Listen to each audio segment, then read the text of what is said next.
asalaamaaleykum ñu ngi leen di nuyu bu baax a baax yéen ñu ñuy teewlu fii si Dakar Buzz saa su ne mbégte ak ca waxte la ñuy àndal di janoog yéen ci émission bii di bitim réew tey nag damay dalal ki nga xamante ne ni mooy monsieur Cheikhou Sidi Lamine Diakhaté di représentant au consul général bu Sénégal ci Layoune kenn umpalewul rek li nga xamante ne ni xamaloon nañu ko ci moom ci émission bitim réew bu ñu fi def par rapport ak suñu compatriotes yu bloqué woon ca Maroc te bëggoon tabaski si loolu waral tey ñu dalal ko rek ngir mu gën ñu see indil ay leeral puisque am na lu ñu xamal ci moom mi nga xamante ne moo leen fa toogal ma koy nuyu ba ko mu nuyonteeg yéen asalaamaaleykum. allo salaamaaleykum. waaleykum salaam soxna Ami Seck. monsieur Diakhaté ñu ngi lay nuyu di la dalal jàmm ci Dakar Buzz.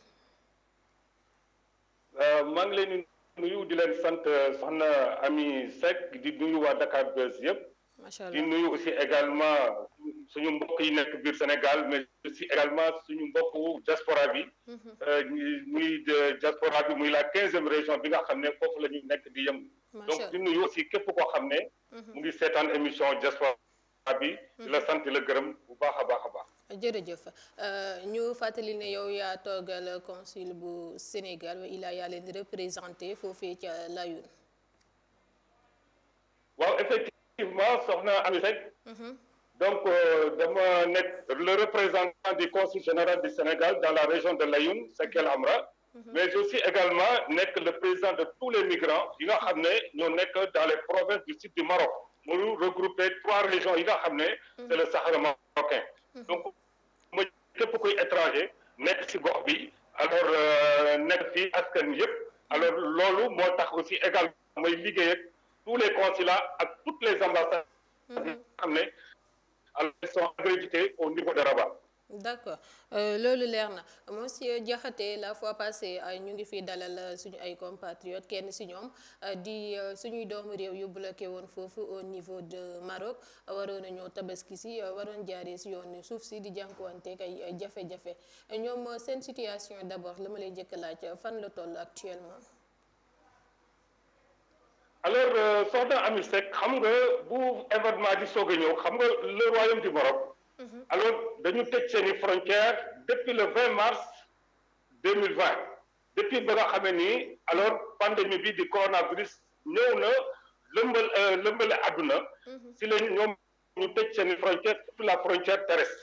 donc xawoon nañ tëj rek la frontière aérienne ak maritime mais terrestre bi dafa desoon.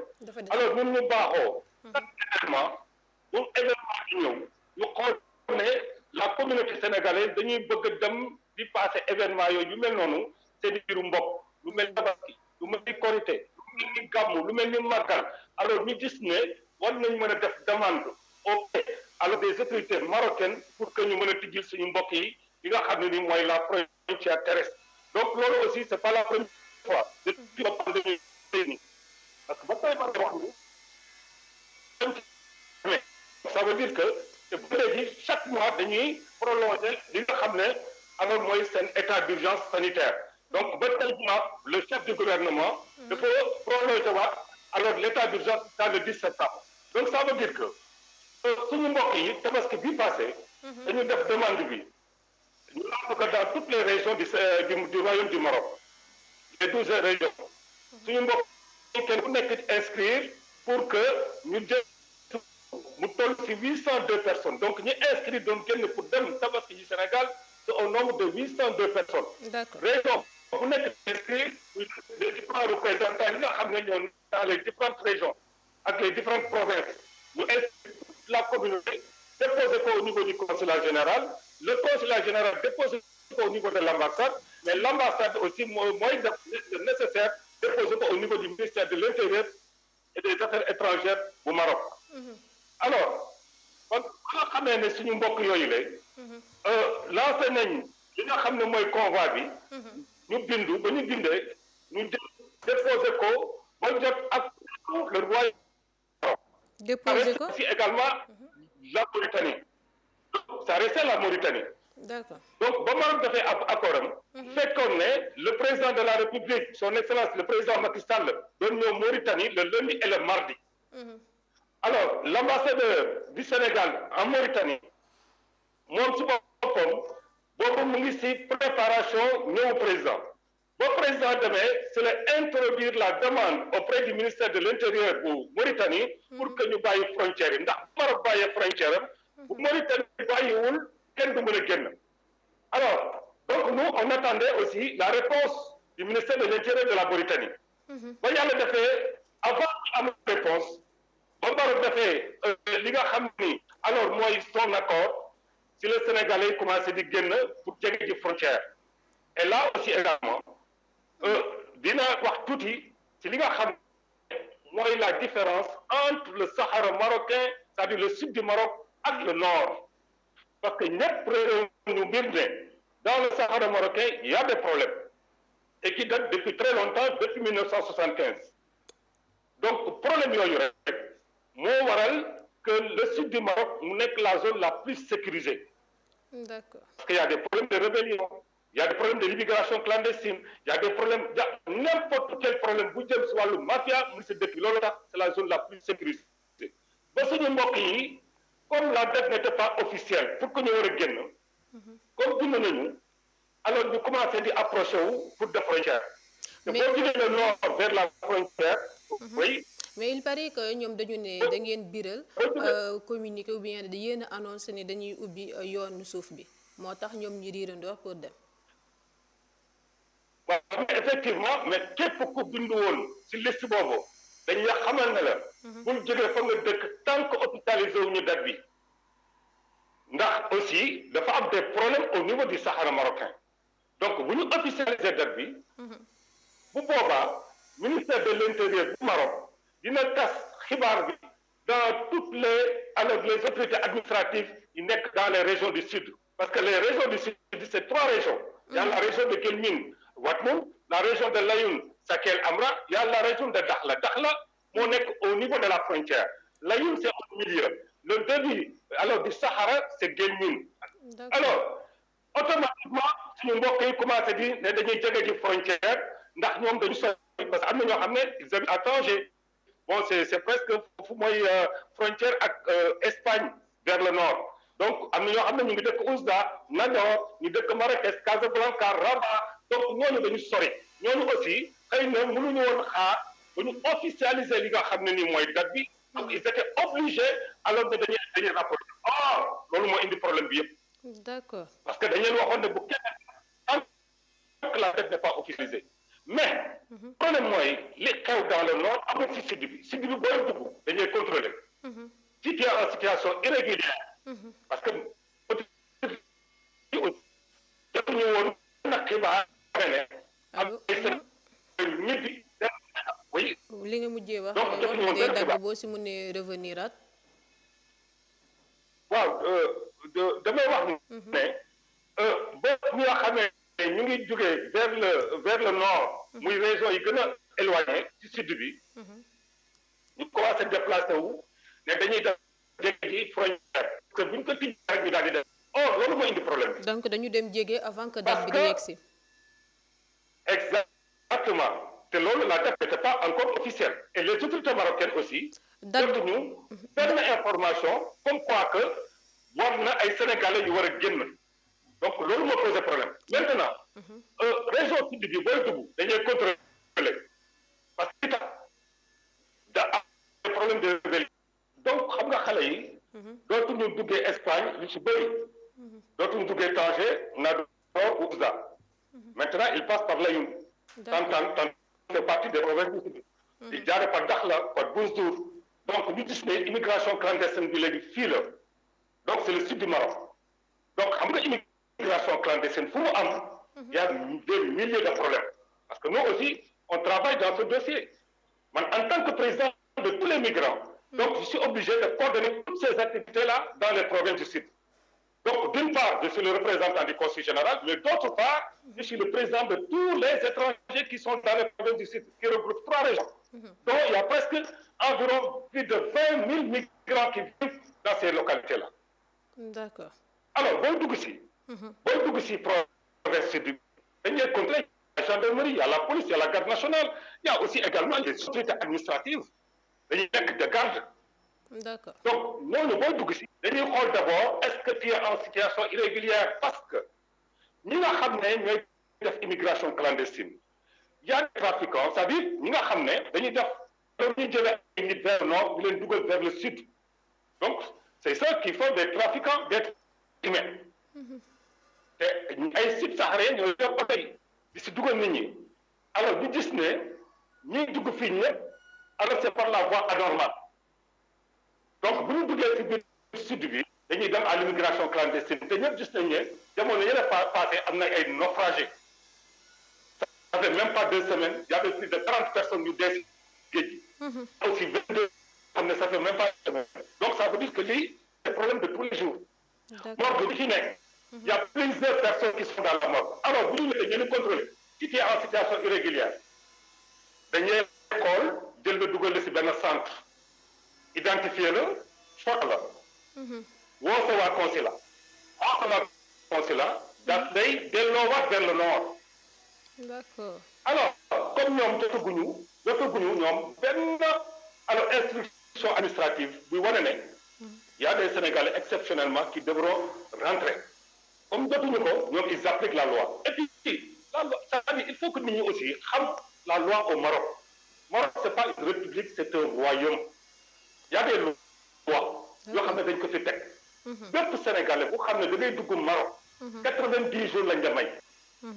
90 jours bu passé boo amul carte séjour tu es en situation irrégulière à tout moment le procureur mën na la poursuivre d'accord te bu la poursuivre mën na la tëj amende la comme quoi que mën na la rapatrier sa dëkk ndax loolu procureur am na sañ-sañ parce que c'est la loi marocaine loolu alors Sénégalais bi waaw bu yoree passeport am même bu passeport bi nekkee en cours de validité pour moom jàpp na ne dafa nekk en règle or nekkul en règle parce que une fois que dépassé 90 jours nekkatoo en règle police am na sañ-sañ jàpp la procureur am na sañ-sañ poursuivre donc amoo benn sañ-sañ dëkk même bu la nit bu dee plainte am na sañ-sañ poursuivre la parce que amoo porte plainte parce que tu es en situation irrégulière ndax da nga violer la loi marocaine te lu bëri loolu ñu bëri xamuñu ko alors avec les relations entre le Maroc le Royaume du Maroc et la République du Sénégal ils ont des relations séculaires qui datent depuis le 7e siècle et ces relations rek aussi Maroc da koy sàmm boo waral ne képp koo xam ne sax dañu ne sénégalais nga Maroc yow day gën a téye que beneen nationalité parce que booy xool Maroc à part les Français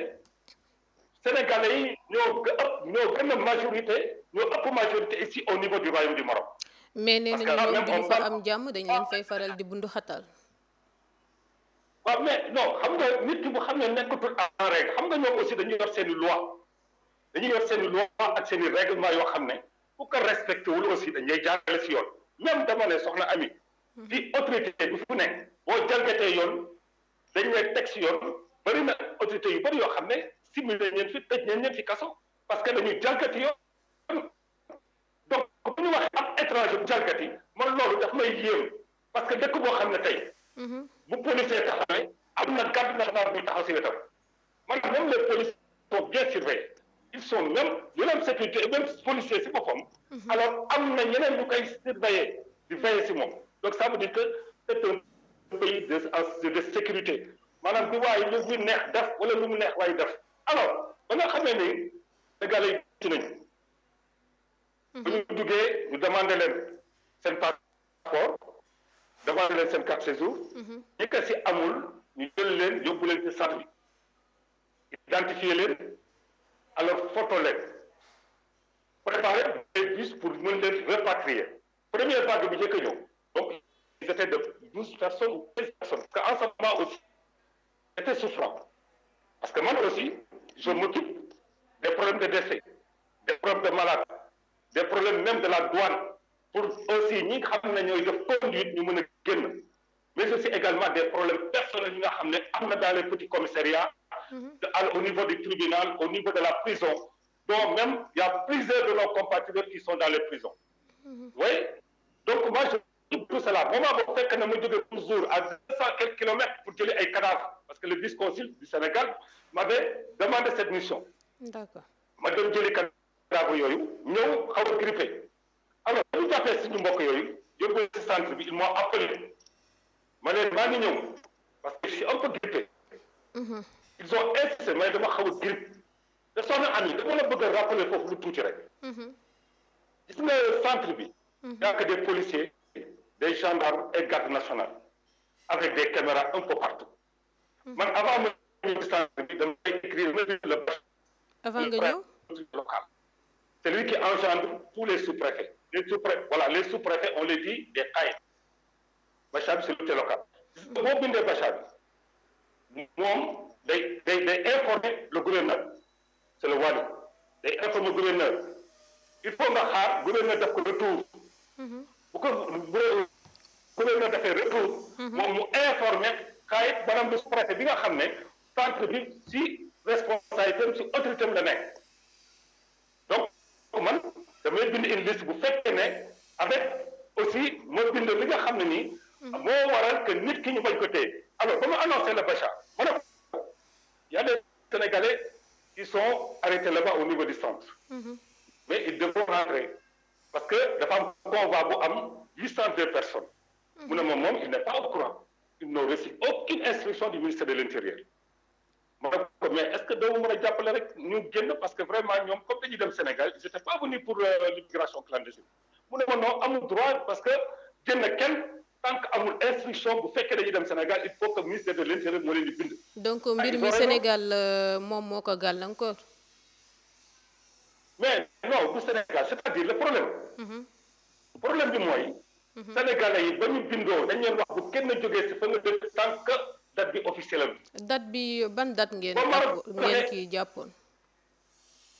non on avait pris tardivement la journée du 16. ñu annoncé date bi tardivement pour le 17 le 18 ak le 19 donc c'était un week-end plus le lundi mais soxna Ami moment bi ñuy waxi centre ba j'étais à la douane le vendredi soir boobu la date n'était pas officielle communiqué consulat bi kenn gul mais boobu aussi waa consulat xamal nañ ma avec certitude c'est possible le week-end ay gën j'étais pas à la douane pour négocier avec le directeur de la douane et également alors l'ordonnateur pour que bu fekkee date bi officielle na samedi ak dimanche ak lundi ma ñaan leen pour mu am permanence pour que oto yi génn mën a am gaf conduite donc loolu toog naa ko di ko négocier oui avec le directeur de la douane ak l'ordonnateur pendant presque 2 heures de temps di ko négocier parce que ñoom week-end bi du ñu liggéey mais négocier naa loolu ba ñu may ma loolu week-end bi dañu doon def conduite xam nga conduite mooy oto yi nga xam ne c'est des voitures étrangères di ko Europe koy jënd ko di ko jaay sénégalais yi sénégalais bu nga jënd ko pour nga jënd ko da ngay dem defi conduite pour nga génn frontière mais y a plus de 40 voitures mais j'ai négocié ça parce que suñu mbokk yi aussi ñu bëree si oto yooyu la ñuy dugg négociation boobu kii na antu na non antu na parce que dama ko négocier ba directeur bi ak l'ordonnateur de la douane may ma ko ñu ne ma donc le samedi ak le dimanche dinañ def permanence pour may sénégalais yi ñu def seeni conduite pour mën a génn. samedi ak dimanche le ñaata c'est passé ou bien yegg seegul. le 17 le 18 le 19 juillet parce que après Soudan ay yegg nañ Sénégal c'était pour la Tabaski yegg nañ. ñëw nañu. mais ñoom bu ñu déggee seen kàddu yaa ngi ne dox nga ci ay négociation mais d'après kenn ku ñu ci waxal yow lañu ci dut baaraamu tuuma da nga leen doon naan dinaa ñëw mais mënuñ la teg bët comme si da nga leen fa doon soofantal. mais soxna Ami xam nga moi je fais un travail du volontariat je suis le représentant du conseil général mais dans le volontariat je ne suis pas quelqu'un boo xam ne je suis fonctionnaire du consulat parce que le consulat il a choisi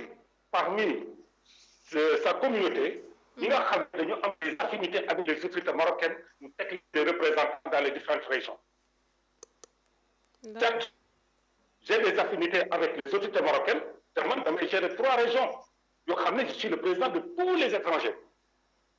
alors benn nit la wala gérer problème douane problème mu malade yi problème mu prison yi problème mu ñu nekk dans le petit commissariat problème mu centre bi non mais ba ma waxee loolu parce que lu xew aussi damay informer sama consulat ma xamal leen ko lañ ma wax xëy na du ma ko wax ci émission bañ ma waxee ma ne léegi li ma leen wax jox ma liste bi pour solution j'ai insisté jox ma liste nationale bi ñu am ma ci teg mais j'ai pas suivi et pourtant je me suis déplacé malgré sama grippe ma déplacé wu te émission diaspora yoo xam ne parce que j'ai fait beaucoup d'émissions dans la diaspora am na ñu ma doon def vendredi boobu maa ngi ko defee ci biir douane bi ak sama grippe saqat beeg lépp ñoom ñu xam nañ ne dégg ñoom j'ai envoyé le Bacha qui est l'autorité locale dama grippoon ba ma yegg si centre bi déjà automatiquement ñoo ma wax ne ma jaxate ko loo xool xam ne da nga far ñoom ñoo ko wax seen bopp. ñu ne ku la xool xam ne da nga tawat. la liste officielle. Bon, j'ai envoyé la liste officielle au Bacha c'est l'autorité locale. mu jël liste bi na ma revenir jël liste bi envoyé ko gouverneur. mu ne ma bien vrai que ça la liste yi j'ai vu la liste de 802 personnes. mais ils n'ont pas reçu alors aucune information du ministère de l'Intérieur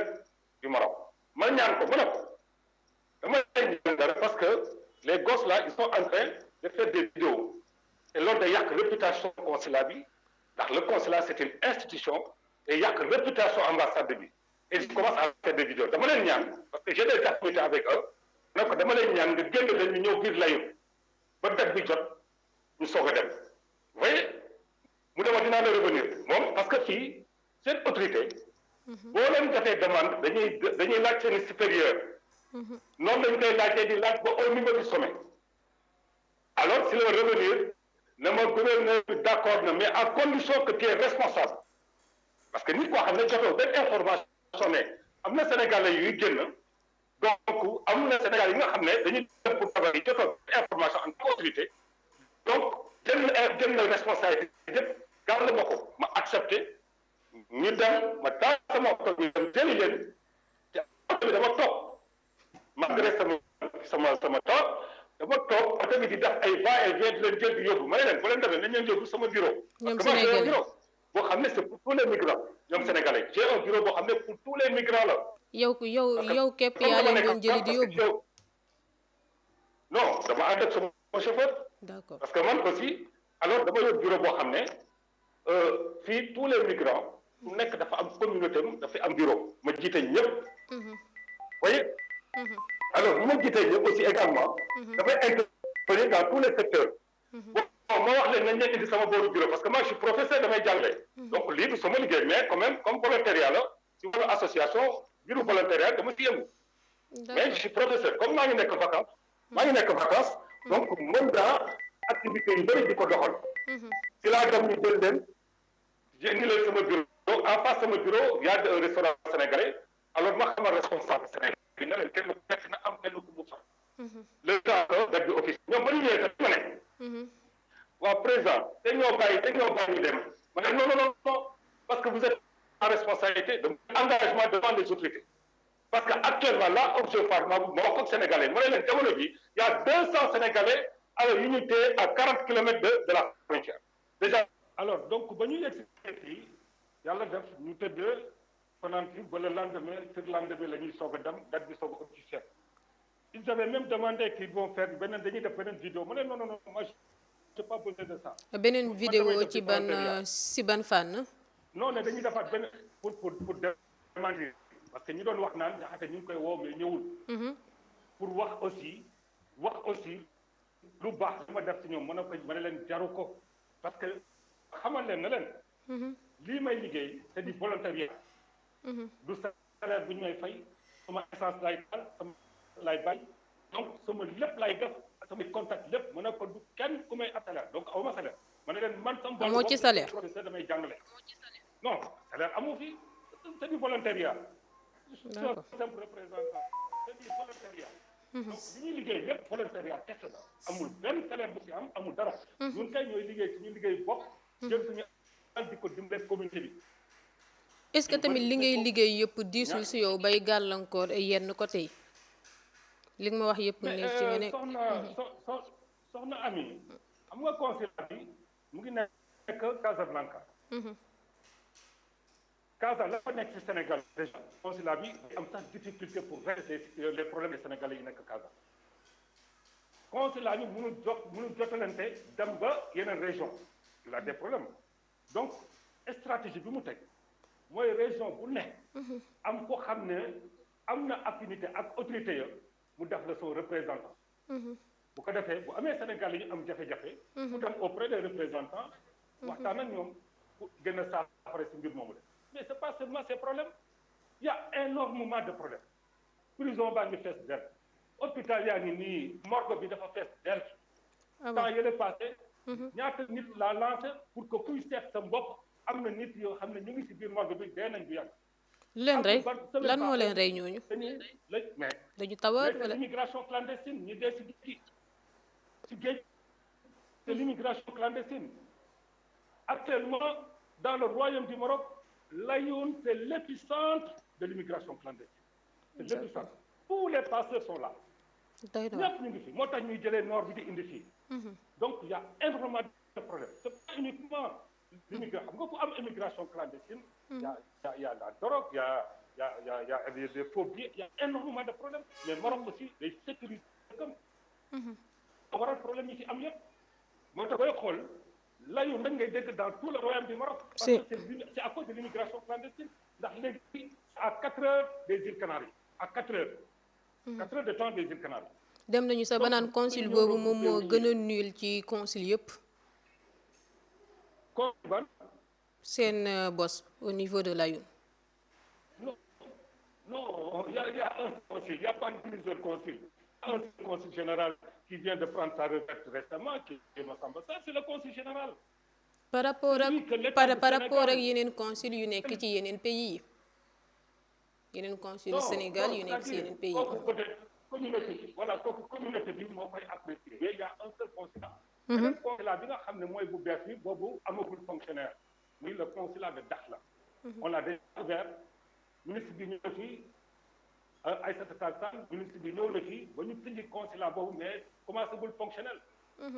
mais le consulat le pour le moment fonctionnel c'est le consulat du Sénégal bu nekk Casablanca mais il y a 1000 problèmes mais soxna Ami problème bu amee n'importe quelle région du Sénégal dañ ñaan woo leen jaxate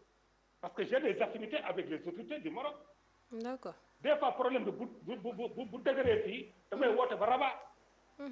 parce que dans un royaume toute administration bi yëpp se concentre au niveau de Rabat lépp loo bind nit wala loo def benn autorité il faut que mu dem ba Rabat soog retour am retour donc l'administration marocaine noonu la tëdd donc lépp c'est bien supervisé donc peut-être engagement bi ma am la envers tous les étrangers parce que c'est pas seulement le consulat du Sénégal ñoo may contacté il y a d'autres consulats et d'autres ambassades c'est aussi également amul lenn loo xam ne autorité marocaine yi dinañ ko def te duñu ma associé ba si ay autorisation de déplacer mooy autorisation de voyager commencé nañ ko parce que problème vague bi dafa jógaat tey rek il y a 27 décès mais lépp kuy étranger man maa lay bindal li nga xam ne autorisation de déplacer wala autorisation de voyager il faut nga jaar sama bureau ma bindal la autorisation signé taché jox la nga def loolu autorité marocaine yi ñoo ma tàggalee loolu te loolu biir Maroc yëpp ba Maroc daj amul kenn ku ko am benn étranger du consul du ambassadeur du personne te loolu yaa ngi siy laajee biir sa askan am ko diggante ñoom comment ma ne te yaa ngi siy laajee biir sa askan mais tout est gratuit ici adduna bi yëpp xam nañ ma sama disponibilité sama engagement xanaa autorité marocaine bu demee ba jox la yenn sañ-sañ yi am na fu ñu la teg te ñoom bokk na si xam nga c'est un royaume c'est pas une république tout est contrôlé sama bureau damay les chefs des renseignements généraux dañuy ñëw sama bureau muy ñi nga xam ne ñoo yor police étrangère donc sama bureau mën naa communiquer n'importe quelle autorité soit judiciaire soit administrative soit police soit gendarmerie wala douane wala ku mu mënta doon parce que dem naa ba affinité ak les hautes autorités yi nga xam ne ñoo nekk si biir dëkk bi moo loolu waral bu amee problème mu dëkkee ak ku mu mënta doon si Maroc on dit woo leen jaxate alors voilà finalement même l'autre jour il y a quelqu'un qui me disait que alors dañuy dem si benn douane ñu ne douanier bi taxaw si buntu bi da leen laaj ndax xam nga jaxate nga ne waaw ñu ne la duggal xam nga jaxate déedéet doo dugg donc ça veut dire que loolu yëpp day wane ne dañu dem ba gis ne alors que man j'ai fait un bon travail de bénévolat ñoom gis nañ que li may daj ci biir dëkk bi c'est pas ici uniquement à Layène c'est que de toutes les régions. donc monsieur Diakhaté donc pourquoi kon ñenn si parce que bu ñu sukkandikoo ba tey ci kenn si ñu bloqué woon au niveau de Layène ñu ngi naan nag corrompu nga parce que dafa am ñoo xamante ni dañ lay jox xaalis nga génnee leen ku amul xaalis nga ba ko fa doo ko lijjanti loolu yan leeral nga ñu si indil. soxna Ami loolu saaga autorité marocaine la xamul tax gis nga dëkk bi autorité laa wax de autorité ak grand boo mënta yor boo jalgatee yoon dañu lay corriger waaw mais loolu fu xam ne autorité dañu lay corriger kooku étranger nan la ñuy def dama lay bëgg a xamal ne le royaume du Maroc cette corruption boobu loolu kenn xalaat autorité sa xalaat waxtu ma la étranger tey nee naa la lépp loo xam ne am na ci biir Maroc police day taxaw gendarme taxaw garde nationale taxaw du ñu wolu sax police dox yenn mission yi ñoom ñëpp ñooy taxaw daw ci centre bi la police la gendarme mais loolu nan ka ngay mën par corruption c'est impossible c'est-à-dire tu sais que les jeunes aussi des fois dañuy am lu leen naqari comme c'est la bonne guerre alors c'est la guerre des réseaux sociaux dañuy jékki-jékki rek génn benn vidéo yàq damit te loolu je pense que tous les leaders même des chefs religieux noonu fois dans les réseaux sociaux ñu ngi yàq seen der donc ñun dañuy motiver mooy encouragement yi ñuy jot ci les autorités di nga xam ne ni communauté yi ñi nga xam ne jëg nañ wax ne ñu ngi leen di jàppale guddi ak bëccëg mais ñu doon ñëw dëkkuñu sud bi ñu dëkk vers le nord ñëw nañ am na leen naqari yàq nañ dem peut-être xëy na autorité marocaine bi bu dee ñi nga xam ne am na si ñoo xam ne peut-être dañ leen delloowaat vers Tantan c'est-à-dire vers le nord xëy na ñooñu la mais man ñi ma gis dama ñu ne woo ñooñu génn naa leen mais aussi génn bi mooy damay def demande WhatsApp ma envoyé message l'autorité locale am turam mu soog a accordé boole mag le kayit c'est le ñu ànd dugg ci biir centre bi avec la police la gendarmerie et la garde nationale mais c'est-à-dire bu ñu wax yu ñaaw yàq autorité marocaine te yooyu rafetul diggante alors ñaari réew yi nga xam ne ils ont des relations séculaires donc diggante Maroc Sénégal lépp lu ci nit di def na rafet parce que lu bëri autorité marocaine yi mënoon nañ ko def sénégalais yi te defuñu ko lu bëree bëri te loolu aussi également dox nañ ci ay jéego yu bëree bëri ba nga xam ne nii même sénégalais bu nekk en situation irrégulière aussi également am na si foo xam ne autorité marocaine yi fa yegg ak yow te bu doon beneen nationalité ñu yegg fa ak yow avant la tabaski mais jugé nañ un français pour situation irrégulière bu fay 150 euros muy 1500 dirhams te dëgg français lañ koy def te pourtant le Maroc c'est un pays colonisé par la France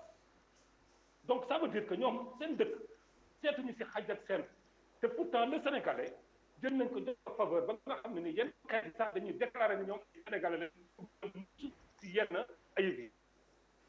mais faveur boobu est-ce que sénégalais yi gis nañ ko parce que ñu si ëpp dañuy dénoncer anam guñ leen di te. son ami dafa am particularité entre le sud et le nord loolu laa sama début wax ma ne sud bi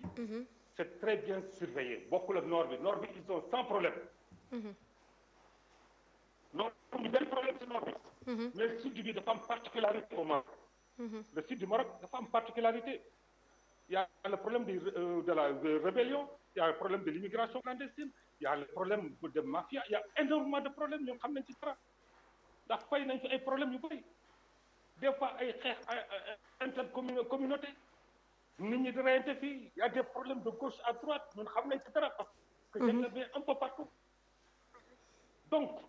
malgré tous ces problèmes là le Sénégalais reste roi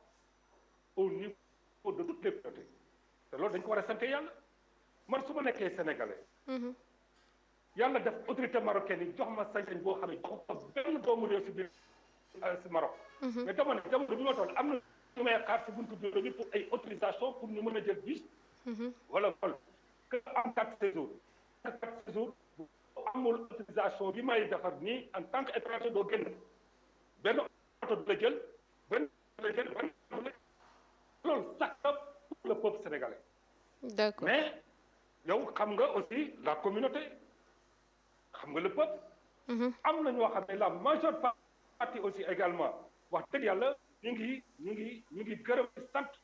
alors action yi nga xam ne ñu ngi koy mener c'est des actions volontaires des actions bénévoles. xaaruñu si dërëm bu kenn. et puis soxna Ami ma fàttali la dara. je fais partie des professeurs fii si biir dëkk bi. dégguma. mais je fais partie des professeurs yi gën a ràññee si biir dëkk. d'accord. donc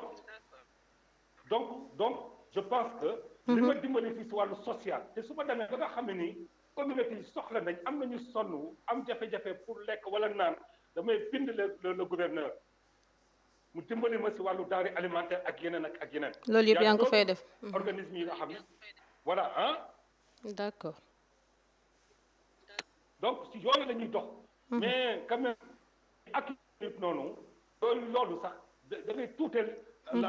comment dirais-je l'administration marocaine te loolu jekkul rafetul mais buñ ko waxee man gis nañ action yi nga xam ne maa ngi koy def mais di yàq deru nit ki di wax lu bon mais je pense que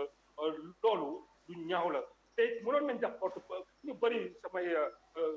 conseil ne da ngay porte plainte mën nañ ko jamais moi je fais du volontariat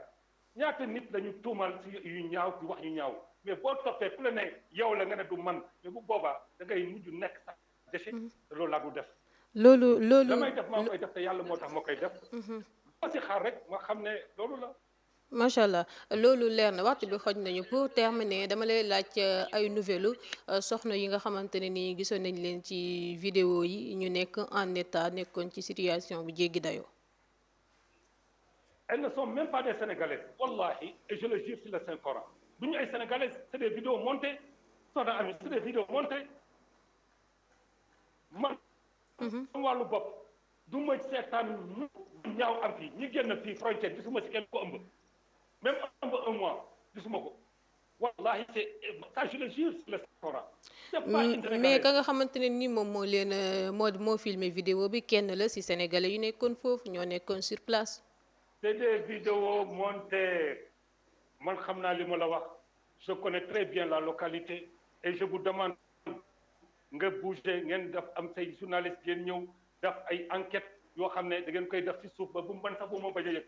ngeen xool fii situation bi fi nekk ngeen ñëw ci centre bi xool le centre c'est pas une prison c'est parce que ki doon def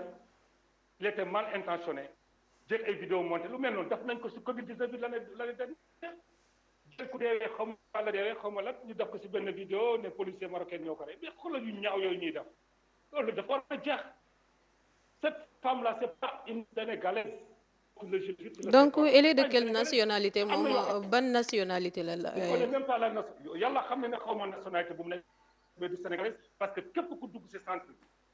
bi. moment bi nga xam ne mooy moom ñi doon nit ñi dem. mais j'avais la liste de ces noms. yor naa tur yi parce que man maa yónnee liste nationale bi. pour wax autorités yi ñi nga xam ne même dañ leen sànni woon vers Tantan. c'est à 300 ou 400 kilomètres de Layoul. mais autorité yooyu dañu leen ko lancé ñu xool liste bi képp ku bokk ci liste bàyyi nañu nga jàpp. liste bi maa ko jox autorité yëpp ku bokk ci liste ñu bàyyi jàll mais di monter di vidéo monter fële monter fi lenn vidéo loo xam ne mooy réalité mooy li nga xam ne ñooñu ñi ma doon woo naan ma jaxate woo nañ ko mu ne maa ngi ñëw réalité mais mënoo ma ne boobu maa ngi ànd ak sama gi bëgg a nekk fépp te bëggoon naa aussi au moins combat bi mën a jàll mën a réussir moo tax douane bi aussi mënu moon bàyyi douane bi parce que il faut que oto yi génn voilà mooy am na ay décès yoo xam ne moment boobu amoon na un accident ci benn oto boo xam ne da doon yóbbu nit ñi dans l'immigration clandestine am 16 personnes yu ci nekkoon ci biir oto bi alors ñaar am décès ñaar ñi décédé il y a un Sénégalais un Mauritanien le Mauritanien il a été déjà rapatrié ça reste un Sénégalais tey ci suba avant may ñëw suma bureau j'étais à l'hôpital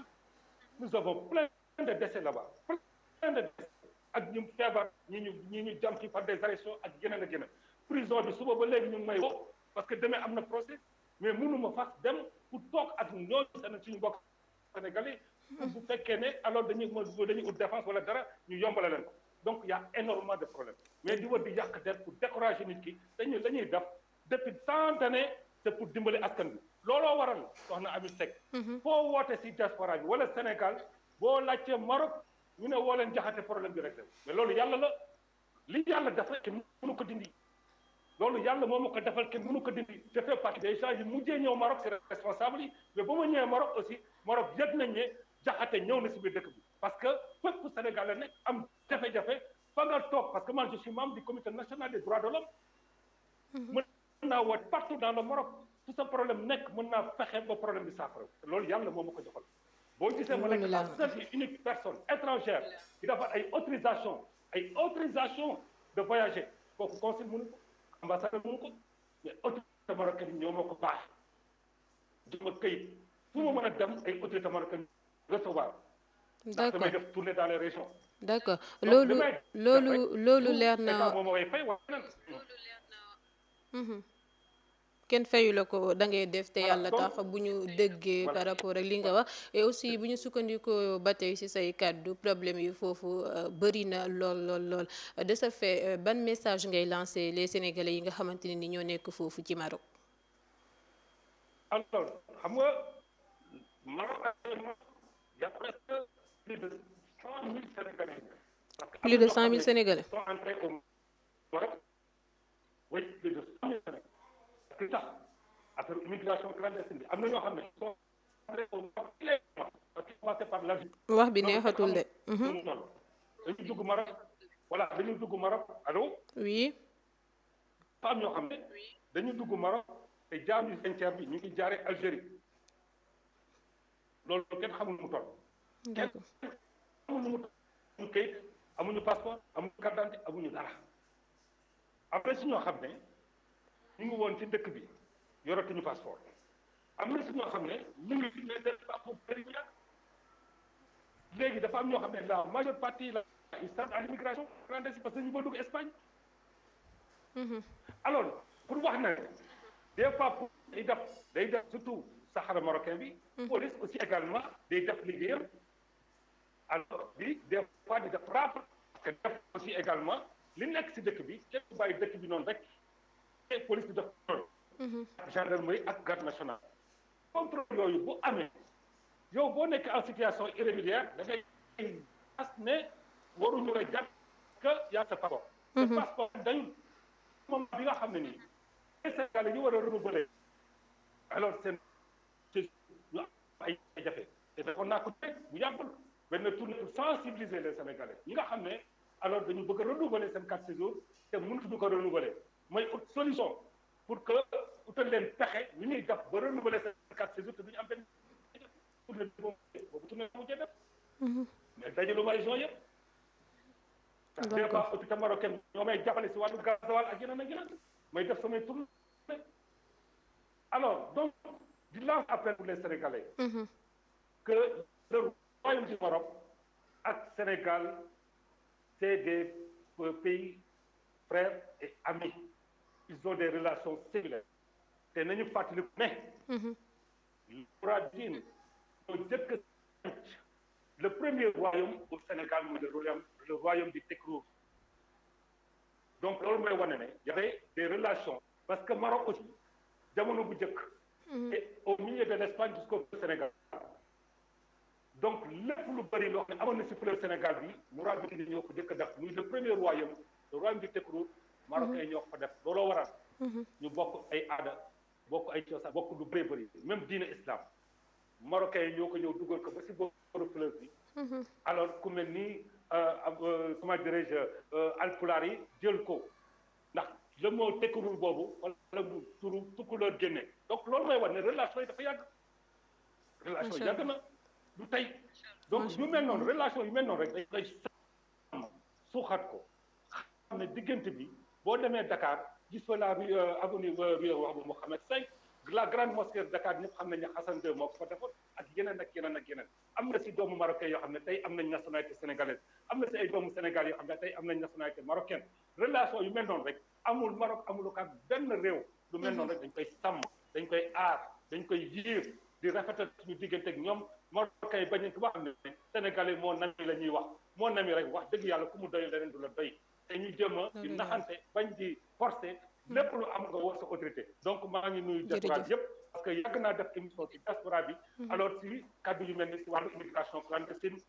ak yeneen même sur la 15e région naka la ñu war a mën a def ba organiser ci également diaspora bi. parce que